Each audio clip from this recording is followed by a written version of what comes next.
Do coração sombrio das florestas brasileiras aos becos assombrados do Japão.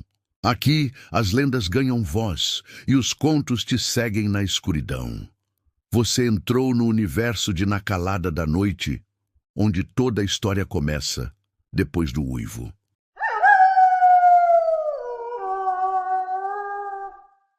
Olá, pessoal do Calada da Noite. Meu nome é Lucas e nunca pensei que um dia enviaria uma história, mas o que aconteceu comigo e com meus amigos na Amazônia, bem, não consigo tirar da cabeça. Sinto que preciso compartilhar, talvez para alertar, talvez para me livrar desse peso. Tudo começou no início de 2024.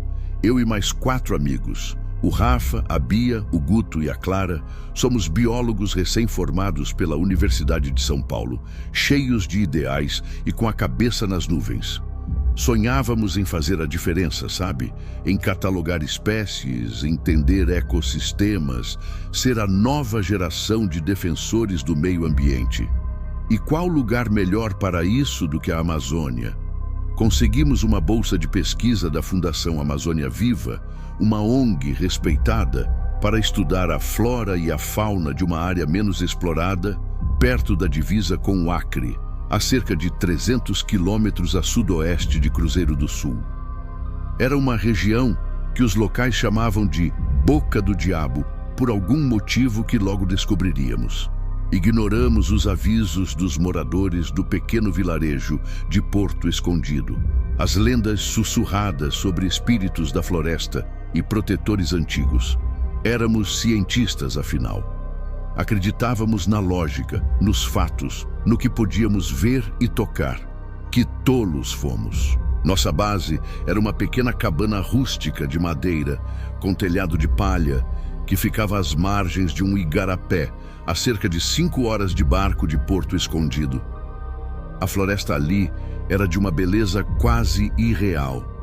Árvores colossais como sumalmeiras centenárias que pareciam tocar o céu, cipós que se entrelaçavam como veias de um organismo gigante, o canto constante de pássaros exóticos, desde as araras vermelhas até o quase imperceptível uirapuru, e o zumbido incessante de insetos.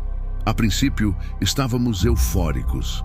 Cada dia era uma nova descoberta, uma nova espécie catalogada, como uma rara orquídea macaco que a Bia estava obcecada em encontrar. Um novo dado para nossas pesquisas sobre a interação de fungos com o solo amazônico. Mas a euforia logo começou a ser substituída por uma sensação sutil, mas crescente, de que não estávamos sozinhos. Não de uma forma humana. O primeiro sinal veio com as pegadas. No início, pensamos que eram de animais grandes, talvez onças ou antas, mas eram pegadas estranhas, às vezes muito pequenas, como de criança, outras vezes com um aspecto humanoide, mas com 3 dedos e viradas para trás. Eram diferentes. Apareciam perto da cabana, no chão úmido, às vezes ao redor dos acampamentos que fazíamos para coletar amostras de solo e água. Nunca vimos o que as fazia, mas elas estavam lá, frescas, na terra. Os locais de Porto Escondido falavam do curupira, uma lenda daqui, um ser de cabelo de fogo e pés virados para trás que protege a floresta. Achávamos graça. Era coisa de gente simples, superstição. O Rafa, sempre o mais pragmático, dizia que devia ser algum primata desconhecido. Então, começaram as brincadeiras. Nossas ferramentas sumiam e reapareciam em lugares estranhos. Uma vez, minha bússola de topografia foi encontrada pendurada em um galho a mais de 10 metros de altura, impossível de alcançar sem uma escada. Outra vez, as amostras de solo que o Guto havia meticulosamente coletado para sua pesquisa sobre a composição mineral da terra vermelha foram trocadas por punhados de folhas secas e humus arrumados em nossos potes identificados. Sempre que íamos verificar, não havia vestígios de arrombamento ou de alguém por perto. Apenas a sensação de que algo invisível estava nos observando, nos testando. A Clara, a mais sensível do grupo que estudava etnobotânica e as lendas locais, começou a reclamar de sonhos perturbadores, com vozes sussurrantes que falavam em uma língua antiga, quase como um lamento. Ela acordava suada, os olhos arregalados, dizendo que a floresta estava brava. Nós tentávamos acalmá-la, mas a verdade é que um calafrio já começava a nos percorrer. O ar parecia mais denso, e o silêncio noturno, antes reconfortante, agora era opressor. O ponto de virada veio quando Rafa, impaciente com a lentidão das descobertas na nossa área de estudo, decidiu que iríamos explorar uma área da floresta que os guias locais, especialmente um velho canoeiro chamado Seu Zeca, nos alertaram para não entrarmos. Eles diziam que era a terra proibida, uma floresta encantada, onde o curupira era mais ativo e protetor. Seu Zeca, com seus olhos sábios e marcados pelo tempo, havia nos contado histórias arrepiantes sobre caçadores que entraram lá e nunca mais voltaram, ou voltaram loucos. Rafa, com sua teimosia característica e sua sede por uma grande descoberta que pudesse render um artigo em uma revista científica renomada, riu. Superstição. Deve ter algo valioso lá que eles querem esconder. Talvez alguma planta rara ou uma caverna inexplorada. Ele argumentou. Fomos, é claro. E esse foi nosso maior erro. Entramos na Terra Proibida com a arrogância de quem se sente superior à natureza. A área era conhecida pelos locais como o Coração Verde, um lugar onde a mata era tão virgem que parecia intocada pela mão humana. O ar ali era denso, pesado, quase sufocante. A luz do sol mal conseguia penetrar a densa copa das árvores, onde figueiras estranguladoras e castanheiras gigantes formavam um dossel impenetrável. E o silêncio era tão profundo que podíamos ouvir o pulsar do nosso próprio sangue. Era um silêncio diferente do resto da floresta, um silêncio expectante, como se a própria mata estivesse prendendo a respiração. Começamos a coletar amostras, a tirar fotos com nossas câmeras de alta resolução, a catalogar tudo o que víamos com nossos cadernos de campo. Rafa, especialmente, estava eufórico. Ele encontrou uma orquídea rara, de uma cor azul safira nunca antes vista, crescendo em um tronco de uma árvore da borracha que parecia milenar. Ele não hesitou em arrancá-la da terra para levá-la para análise, argumentando que seria a descoberta do século. Foi nesse momento que as coisas começaram a mudar de verdade. O cheiro. Primeiro, um cheiro forte de enxofre, como se um vulcão estivesse ativo ali perto, embora não houvesse nenhum. Depois, um odor adocicado e pútrido, como de carne em decomposição há dias, que nos embrulhava o estômago. Nossas bússolas enlouqueceram, girando sem parar, e os GPS pararam de funcionar completamente. Estávamos perdidos, e a floresta, antes acolhedora, parecia ter se fechado sobre nós, transformando-se em um labirinto verde e ameaçador. Os caminhos que antes pareciam claros, agora se fechavam. Tentamos voltar pelo caminho que fizemos, mas cada passo nos levava mais fundo na mata. Os galhos pareciam se mover sozinhos, fechando a trilha atrás de nós, como se a própria floresta estivesse ativamente nos aprisionando. As vozes da Clara nos sonhos começaram a se manifestar na realidade. Sussurros inaudíveis que pareciam vir de todas as direções, de dentro das árvores, das folhas, da própria terra. O Guto, que era o mais cético de nós e sempre ria das superstições, começou a suar frio e a olhar ao redor com olhos arregalados, seus óculos embaçados pelo pânico. A Bia estava visivelmente apavorada, agarrada ao braço do Rafa, seus olhos arregalados refletindo o verde sombrio da mata. E eu sentia um terror gelado crescendo no meu peito, um pressentimento terrível de que havíamos cruzado uma linha. Foi então que ouvimos o som. No início, parecia o choro de uma criança pequena, um lamento agudo e desesperado que nos fez parar. Mas o som se transformou, distorcendo-se em um grito bestial, um rugido que parecia ecoar das profundezas da terra e da alma. As árvores ao nosso redor começaram a balançar violentamente, não pelo vento, mas como se estivessem se contorcendo de dor.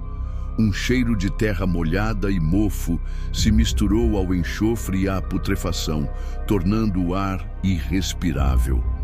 E então, vimos, no meio de um emaranhado de cipós, com os olhos vermelhos brilhando na penumbra, estava ele. Não era um homem, nem um animal. Era uma criatura pequena, com não mais de 1,20 m de altura, de pele esverdeada, cabelos de folhas e musgo e pés virados para trás. O Curupira. Ele era exatamente como as lendas descreviam, mas muito mais aterrorizante do que qualquer história poderia transmitir. Seus olhos, vermelhos como brasas, fixaram-se no Rafa, que ainda segurava a orquídea azul safira arrancada. Suas raízes nuas e secas. Uma ira antiga emanava daquela criatura, uma fúria primordial que parecia engolir todo o oxigênio ao nosso redor. Vocês desrespeitaram minha casa. Uma voz gutural, que parecia vir de dentro da própria floresta, ecoou em nossas mentes, não em nossos ouvidos. As palavras eram claras, mas ressoavam com a força de um trovão dentro de nossas cabeças. Quebraram o pacto. Agora pagarão o preço. O Curupira não se moveu, mas a floresta ao nosso redor começou a se agitar de forma violenta. Cipós grossos e fortes se tornaram chicotes que estalavam no ar, cortando as folhas com um som sibilante. Galhos afiados e pontiagudos se projetavam como lanças da escuridão, mirando em nossos corpos. As raízes das árvores, antes imóveis, pareciam se retorcer e rastejar pelo chão, formando armadilhas vivas que nos impediam de nos mover. O cheiro adocicado e pútrido se intensificou, quase nos sufocando com sua podridão. O medo nos paralisou, nos prendendo naquele pesadelo verde. O Rafa, que ainda segurava a orquídea em sua mão trêmula, tentou correr, impulsionado pelo pânico. Mas uma raiz grossa e nodosa, como um tentáculo subterrâneo, se enrolou em seu tornozelo, derrubando-o bruscamente. Ele caiu com um baque surdo, e a orquídea azul safira voou de suas mãos, caindo na terra úmida, esmagada e sem vida, sob o peso de uma bota. Os olhos do Curupira brilharam com uma intensidade assustadora, quase incinerando o ar. A criatura não falou, mas sentimos a sua raiva nos atingir como um soco no estômago, um peso esmagador na alma. A Bia, desesperada ao ver Rafa caído, tentou ajudá-lo, estendendo a mão para puxá-lo. Mas um galho, grosso e retorcido como um braço disforme, agarrou-a pelo pescoço com uma força inimaginável, levantando-a do chão. Ela se debatia, sufocando, seus pés se debatendo no ar, seus olhos se arregalando de terror enquanto o ar lhe faltava. O Guto gritou, um grito estrangulado de horror, e tentou alcançar uma de suas facas de coleta, um instrumento que parecia tão inútil agora. Mas uma névoa densa e esverdeada, com cheiro de mofo e decomposição, surgiu do chão, envolvendo-o completamente. Ouvimos um baque surdo e Guto caiu, inerte, inconsciente no chão da floresta, como um boneco de pano. A Clara estava em choque profundo, encolhida no chão, tremendo incontrolavelmente, os olhos fixos na criatura como se hipnotizada pelo horror. Eu estava petrificado. O ar estava pesado com a presença opressora do Curupira, e cada fibra do meu ser gritava para fugir, para correr o mais rápido possível, mas minhas pernas não me obedeciam. Eu vi o terror nos olhos dos meus amigos, a impotência absoluta diante de uma força que desafiava toda a nossa compreensão científica. Não era um animal selvagem que podíamos catalogar ou estudar. Era algo muito mais antigo, muito mais poderoso, uma manifestação primordial da própria floresta. Era a própria essência da Amazônia, despertada e furiosa, exigindo sua reparação. O Curupira deu um passo à frente e a terra sob seus pés parecia vibrar. as folhas secas crepitando em um som sinistro. Os olhos vermelhos se fixaram em cada um de nós, como se estivesse avaliando nossa culpa, nosso desrespeito. A Bia estava lutando para respirar, seu rosto ficando roxo, suas mãos arranhando inutilmente o galho que a sufocava. Eu não sabia o que fazer, não havia lógica, não havia ciência para lidar com aquilo. Era pura e irracional, antiga e selvagem magia, o poder bruto da natureza. A floresta exige respeito. A voz em nossas mentes ecoou novamente, agora com um tom de finalidade, de sentença irrevogável.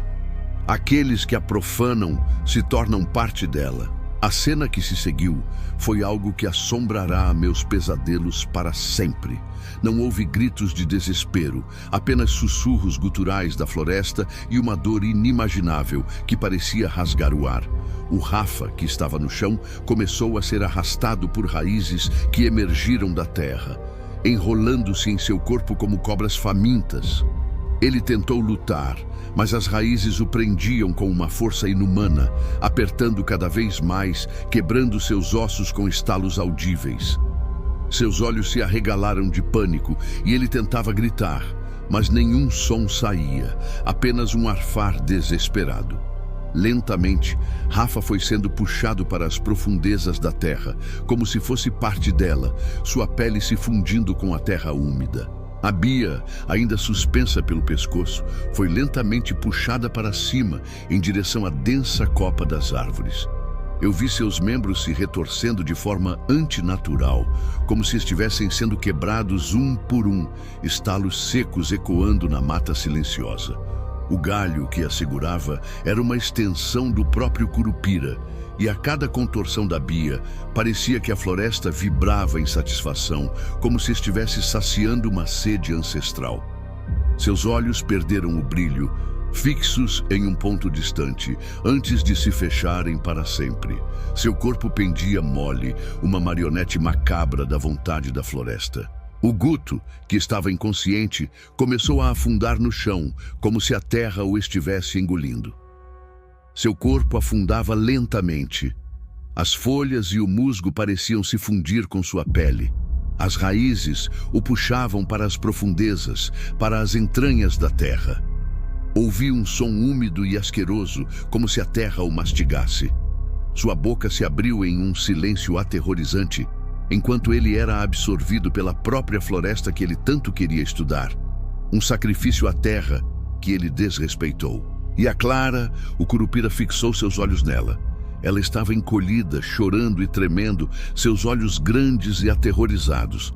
A criatura se aproximou lentamente, seus pés virados para trás, deixando marcas estranhas no chão. O Curupira estendeu uma de suas mãos musgosas, que pareciam feitas de galhos finos e folhas, tocando o rosto da Clara.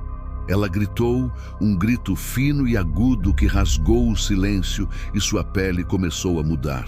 Ela não estava sendo absorvida ou retorcida. Ela estava sendo transformada. Seu cabelo castanho se tornou um emaranhado de cipós e raízes. Sua pele lisa e clara ganhou a tonalidade esverdeada da criatura. E seus olhos, antes cheios de terror, tornaram-se vermelhos e brilhantes, idênticos aos do Curupira. Ela se tornou parte da floresta, uma extensão do próprio Curupira, seus olhos agora fixos em mim, com a mesma intensidade fria e antiga da criatura. O Curupira, ou o que restou dele e da Clara, olhou para mim. Eu estava sozinho, paralisado de medo, testemunhando o fim grotesco dos meus amigos. Senti o cheiro forte de enxofre e putrefação se intensificar, misturado a um novo odor, o de terra fresca e seiva, um aroma de vida e morte entrelaçadas. A voz em minha mente agora era mais suave, mas não menos ameaçadora, e parecia vir não só do Curupira, mas também da Clara, suas memórias se misturando com a fúria ancestral. Você viu, você sentiu, você entendeu, sussurrou a voz, que agora parecia vir da própria Clara, seus lábios verdes mal se movendo. Volte, conte sua história, alerte aqueles que ousam desafiar o poder da floresta. O desrespeito custa caro, muito caro, mais caro do que a própria vida. Eu não sei como sair de lá. A última coisa de que me lembro é do olhar da Clara, ou do que havia se tornado dela, fixo em mim, e da voz, não dela, mas da floresta, mandando-me ir. Eu corri sem parar, sem olhar para trás, através da mata densa, os galhos chicoteando meu rosto, as raízes tropeçando em meus pés. Não sei por quanto tempo corri, mas a cada passo o pânico me impulsionava, uma adrenalina pura me mantendo em movimento. Eu não sentia a dor dos arranhões, dos cortes profundos, das picadas de insetos. Apenas o terror, um medo que corroeu minha alma. Finalmente, eu desabei à beira do igarapé, a poucos metros da nossa cabana de madeira escura. Eu estava exausto, coberto de lama, suor e lágrimas. Meu corpo doía, cada músculo implorando por descanso, mas a dor física era insignificante comparada à dor na minha alma. Meus amigos, o Rafa, a Bia, o Guto, a Clara, eles se foram, engolidos pela floresta, transformados em parte de sua ira. Fiquei ali por horas, tremendo incontrolavelmente, o corpo em choque, antes de conseguir me levantar e me arrastar até a cabana. O silêncio lá dentro era ensurdecedor, quebrado apenas pela minha respiração ofegante. As coisas dos meus amigos ainda estavam lá, intocadas. A mochila do Rafa jogada no canto, a rede de dormir da Bia ainda estendida, os livros de botânica do Guto empilhados na mesa e o diário de campo da Clara aberto, com anotações sobre mitos e lendas indígenas. Tudo ali, como se eles fossem voltar a qualquer momento, mas eu sabia que não voltariam. Eu sabia que a floresta havia cobrado seu preço. Consegui ligar para o vilarejo de Porto Escondido, usando o rádio de emergência. Uma comunicação precária e chiada. Inventei uma história sobre um acidente, sobre meus amigos se perderem na mata durante uma forte tempestade e eu ter sido o único a encontrar o caminho de volta. Ninguém acreditou totalmente, mas eles não fizeram muitas perguntas. Os olhos dos moradores me diziam que eles sabiam. Seu Zeca, o velho canoeiro, apenas balançou a cabeça lentamente, seus olhos expressando uma tristeza profunda e uma confirmação silenciosa. Eles sabiam o que havia acontecido, ou pelo menos suspeitavam.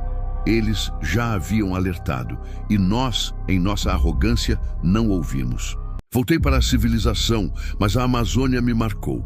Não apenas com as cicatrizes físicas dos galhos e das raízes que ainda sinto coçar em minha pele, mas com uma marca indelével na minha mente, na minha alma. Eu não consigo dormir sem ouvir os sussurros da floresta, sem ver os olhos vermelhos do curupira, sem sentir o cheiro de enxofre e putrefação.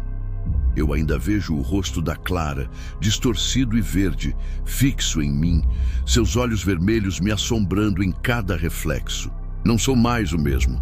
A ciência, a lógica, tudo aquilo em que eu acreditava, desmoronou diante da força primordial e inquestionável da floresta.